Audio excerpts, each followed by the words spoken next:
Hello everyone. Today we will discuss exercise 8.4 solution. And what we have discussed earlier you can check by clicking the I button or you can check in playlist. Let's see question number 1.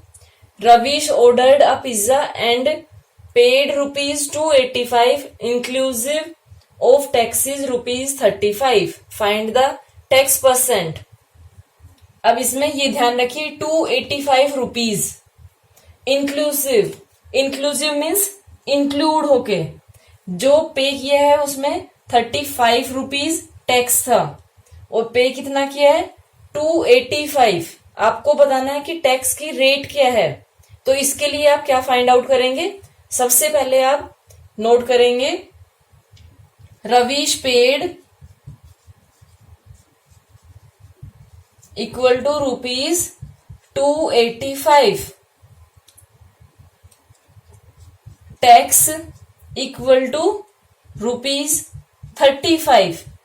अब देखिए जब आप tax की rate निकालेंगे तो उसके लिए आपके पास क्या चाहिए, टैक्स चाहिए और विदाउट टैक्स चाहिए कि टोटल अमाउंट कितना था विदाउट टैक्स। तो यहां पे आप क्या नोट करेंगे, without tax amount of bill that will be equal to 285 minus ये टैक्स था ये हमने माइनस कर दिया 35 that is equal to rupees 250। Now you have to find out tax percent rate आपको फाइंड आउट करनी है परसेंट में। So formula you will use tax divide by without tax price into, आपको परसेंट में find out करना है तो percentage लगाने के लिए हम इनटू 100 करते हैं।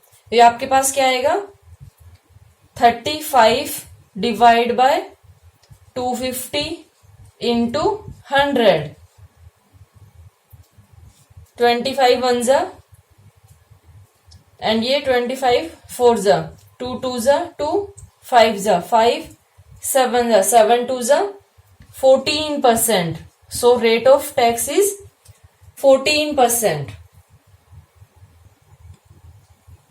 Now question number 2. Ankur bought some articles from a store for rupees 75.20 including 4% VAT. Find the price before VAT was added. अब देखिए आपको एक चीज बताना चाहूंगी मैं कि जो आपने ये वाला फॉर्मूला किया था selling price equal to cost price into 100 plus minus profit loss divide by 100, अगर ये वाला फॉर्मूला आप यूज करते हैं यहाँ पे सिर्फ आपको टर्म्स को चेंज करना पड़ेगा। अगर आप ये वाला फॉर्मूला यूज करेंगे बहुत इजीली ये निकल आएगा इसका आंसर।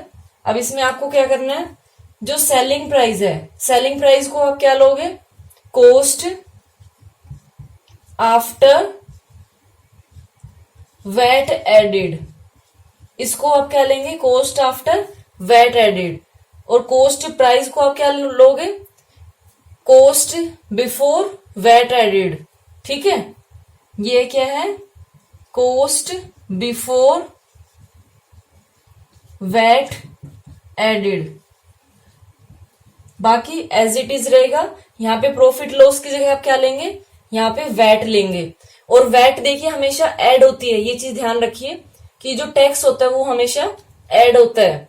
ये क्या है वैल्यू एडेड टैक्स है तो ये ऐड होगा, इसमें सिर्फ यहाँ पे प्लस वाला चलेगा और डिवाइड बाय 100।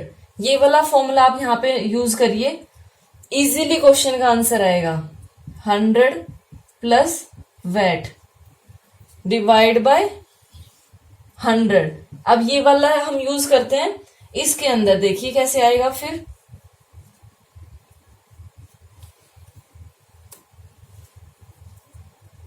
अब ये देखिए 75.20 ये क्या है कॉस्ट आफ्टर, इसमें लिखा हुआ है इंक्लूडिंग वैट, मीन्स ये क्या है कॉस्ट आफ्टर वैट एडेड, ये वाली कॉस्ट गिवन है, that is equal to ₹75.20 and VAT percent कितना है, वैट परसेंट इक्वल टू 4%। अब यहां पे आप इजीली फाइंड आउट कर सकोगे, कॉस्ट आफ्टर वैट एडेड कितनी है 75.20 equal to cost before VAT added, ये एज इट इज मान लो मैंने इसको सीपी लिख दिया, ठीक है, इंटू 100 प्लस 14 डिवाइड बाय 100।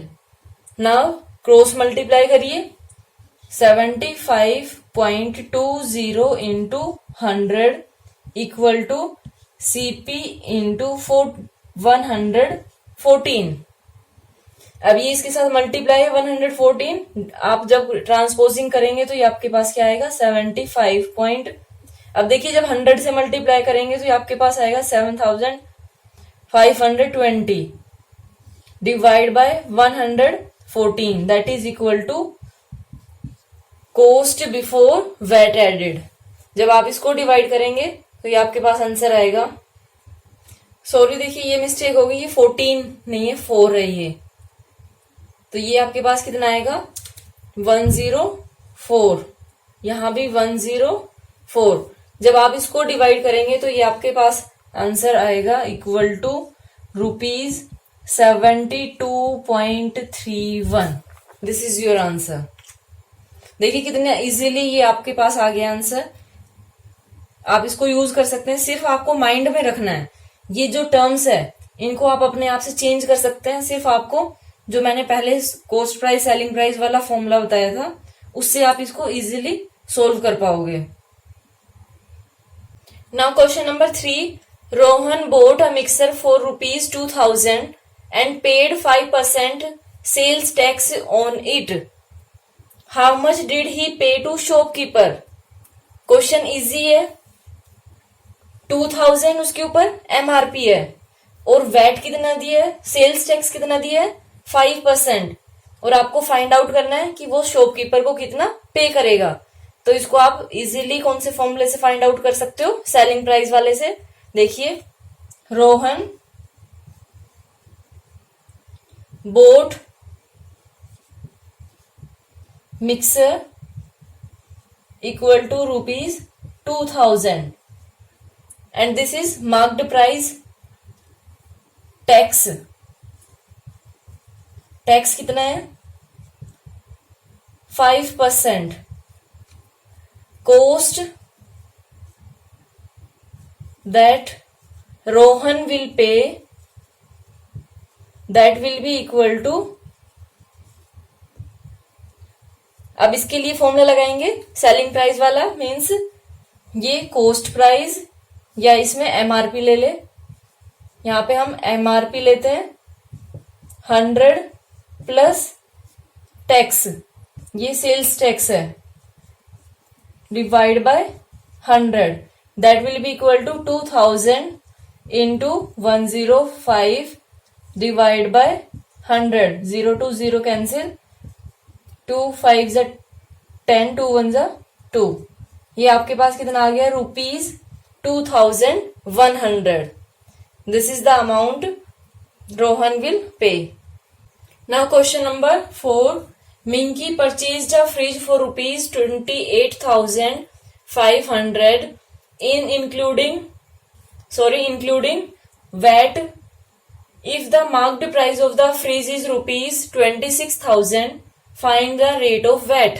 अब देखिए इसमें आपको दोनों चीजें गिवन है, क्या price including VAT that is ₹28,500 and price excluding, include means add करना, excluding means हटाना, VAT इक्वल टू ₹26,000। अब यहां से आप VAT निकाल सकते हो कि VAT कितना है रुपीज में, VAT equal to 28,500 minus 26,000 that will be equal to 2,500 rupees. VAT percent आपको फाइंड आउट करना है, that will be equal to VAT, और क्या लेना है आपको, जो एक्सक्लूडिंग वैट है वो वाला प्राइस, यानी कोस्ट प्राइस, या इसमें एमआरपी लिखा हुआ है तो यहाँ पे आप एमआरपी कर लीजिए, MRP into 100 equal to 2500 divide by MRP 26,000 into 100. Now 1 2 3 1 2 3 302 30 13 125. आप इसको डिवाइड करेंगे तो आपके पास आंसर आ जाएगा, दैट इज इक्वल टू 9.62.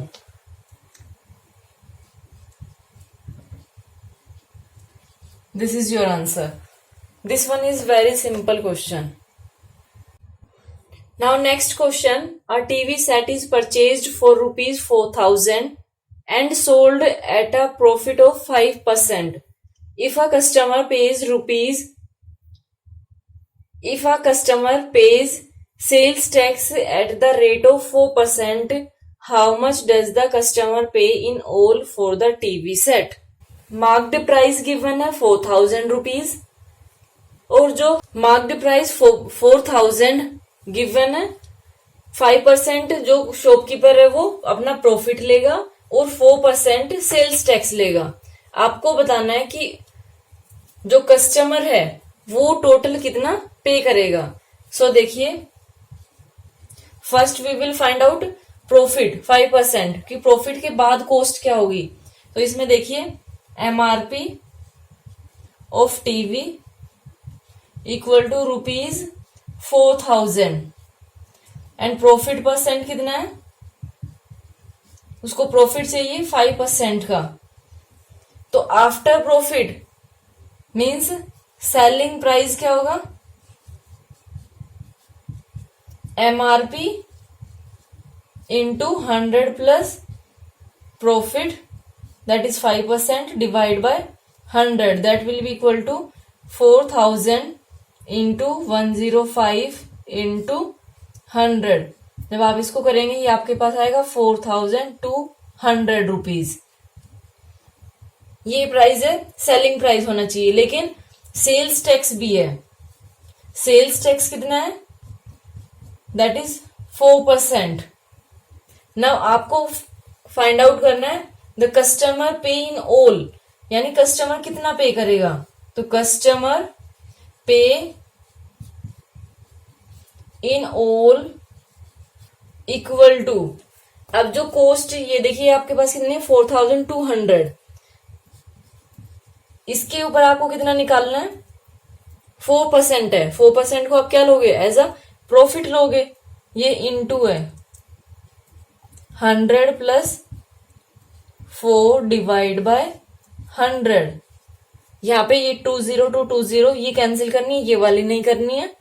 तो ये आपके पास क्या आएगा 442 into 104, that will be equal to 4,368 rupees. ये कस्टमर पे करेगा एक टीवी के लिए. Now question number 6.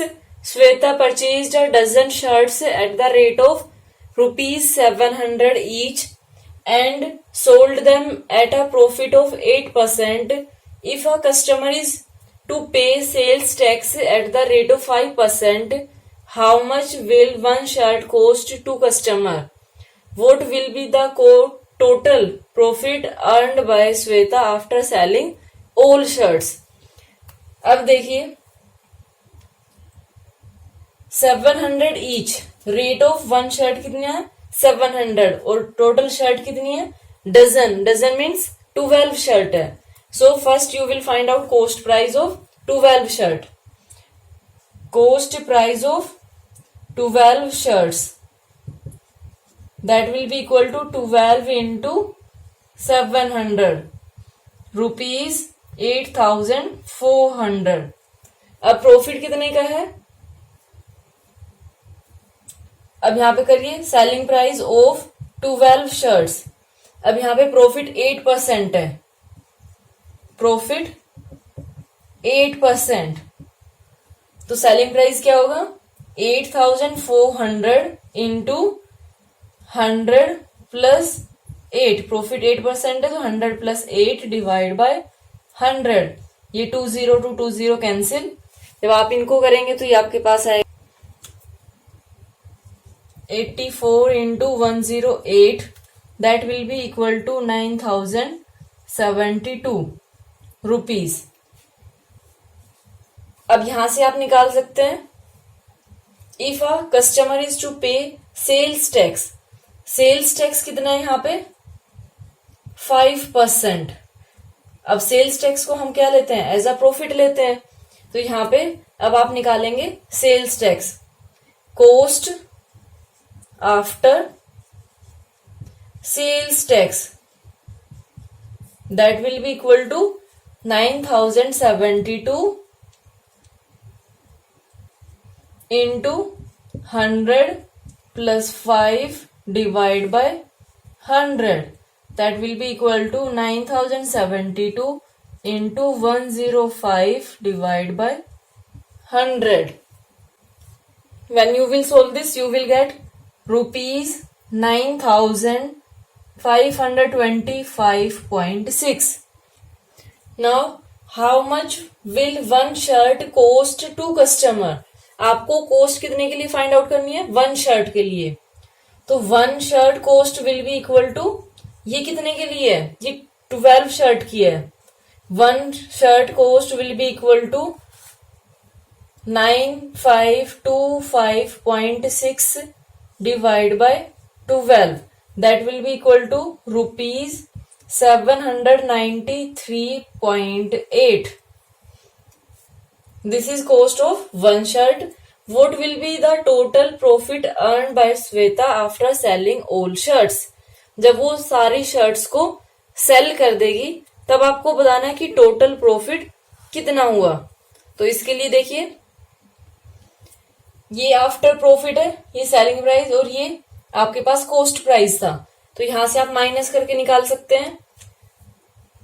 Shweta earned profit equal to 9,072 minus 8,400, that will be equal to 6,072 rupees. This is your final answer. Now next question. A publisher sets the selling price of a book at rupees 15.60 पर copy. एक book seller ने एक book का price set किया है 15.60। अब पर copy means ये मत समझना नोटबुक को बोला गया है, नहीं, मीन्स एक बुक के लिए 15.60 रुपीज फिक्स किए हैं।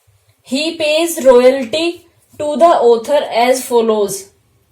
वो ऑथर को रॉयल्टी पे कर रहा है कैसे 2% of the selling price for the first 3,000 copies. अब देखिए ऑथर लिखता है बुक को तो उसको भी तो कुछ पैसे मिलने चाहिए ना। तो बुक सेलर जब बुक को सेल करता है तो उसको कुछ पैसे देता है, उसको क्या बोला गया है royalty. 2% of the selling price for the first 3,000 copies sold. अगर 3,000 बुक अगर सोल्ड होती है तो उसके ऊपर 2% दिया जाएगा। अगर नेक्स्ट 3,000 सोल्ड होती है उसके ऊपर 5% दिया जाएगा और जो रिमेनिंग है उसके ऊपर 15% दिया जा रहा है। अब देखिए क्वेश्चन क्या है, if 11,550 copies of the book sold, अगर टोटल 11,550 रुपीज 50 कॉपीज अगर इतनी बुक बेची जा रही है तो आपको बताना है the amount of royalty earned by the author, कि ऑथर को टोटल कितनी रॉयल्टी मिलेगी। सो देखिए बिल्कुल इजी क्वेश्चन है, सिर्फ समझने के ऊपर है। पहले हम फाइंड आउट करेंगे amount of royalty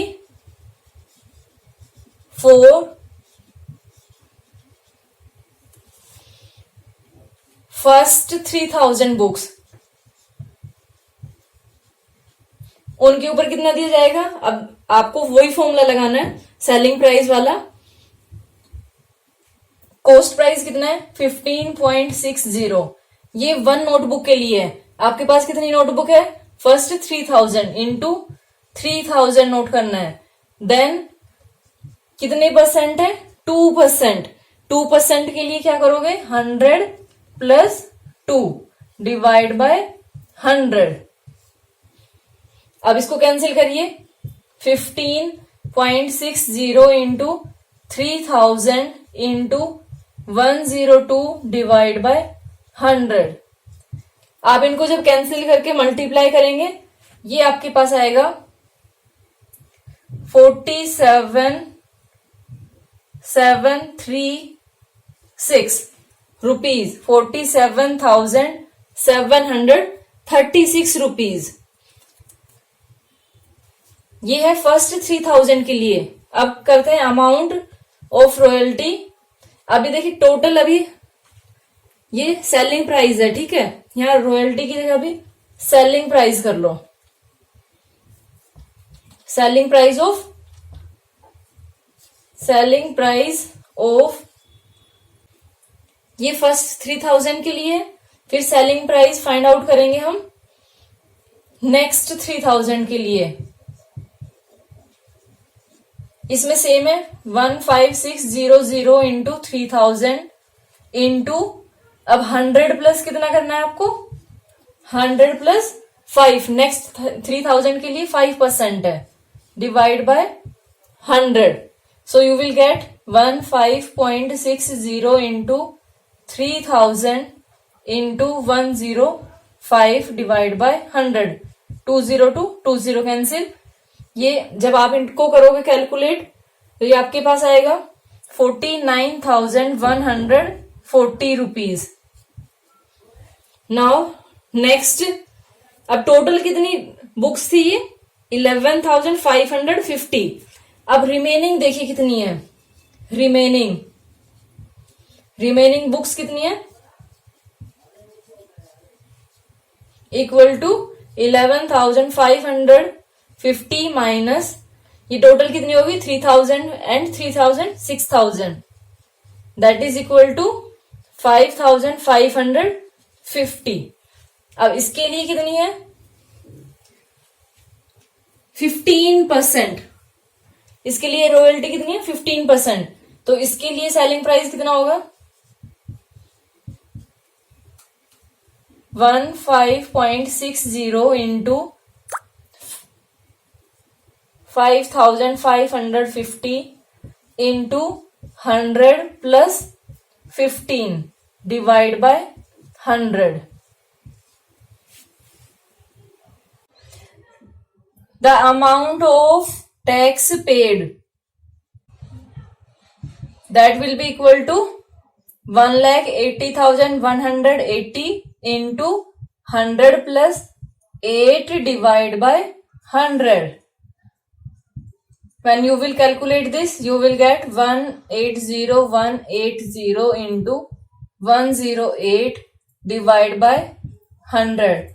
Then you will get 14,414.4 rupees. This is amount of tax paid. Now next question. Anil goes to a shop to buy a jacket. The cost of jacket is rupees 2,160 with VAT at the rate of 8%. ये jacket का price है and rate VAT भी इसके ऊपर है 8%, वो अभी लगाया नहीं गया है। Anil asked the shopkeeper to give a discount on the price of jacket such that he pays 2,160 inclusive of the VAT. Find the discount in the price of jacket. देखिए क्वेश्चन क्या है 2,160, ये तो कॉस्ट प्राइस है, इसके ऊपर 8% VAT लगाना है, ठीक है। वैट लगाने के बाद अनिल क्या कहता है शॉपकीपर को कि आप मुझे डिस्काउंट दो, इतना डिस्काउंट दो कि जो ये जैकेट है वो मुझे 2,160 रुपीज में मिले तो आपको बताना है कि उसको कितना डिस्काउंट दिया गया। डिस्काउंट आपको रुपीज में फाइंड आउट करना है, परसेंट में नहीं फाइंड आउट करना। तो इसके लिए देखिए, आप पहले फाइंड आउट करोगे cost of jacket with VAT. पहले वैट के साथ आप इसकी फाइंड आउट करिए value. That will be equal to, जो इसकी कॉस्ट प्राइस है 100 प्लस जो वैट परसेंट गिवन है वो divide by 100, 2160 into 100 plus rate of VAT is 8 divide by 100, that will be equal to 2160 into 108 divide by 100। जब आप इसको करेंगे सोल्व तो ये आपके पास आएगा 2332.8 रुपीज। ये रुपीज में आ गया। आपको फाइंड आउट क्या करना है कि जो अनिल है वो बोलता है कि वो तो 2160 रुपीज देगा, तो डिस्काउंट बताइए कितना दिया, कितना डिस्काउंट देगा, इसमें से ये माइनस कर दो, आ गया discount. So discount given to Anil, given to Anil equal to rupees, अब इसमें से माइनस करिए आप 2332.8 minus 2160, then you will get rupees 172.8. This is your answer. Okay, thank you so much for watching my video and have a great day.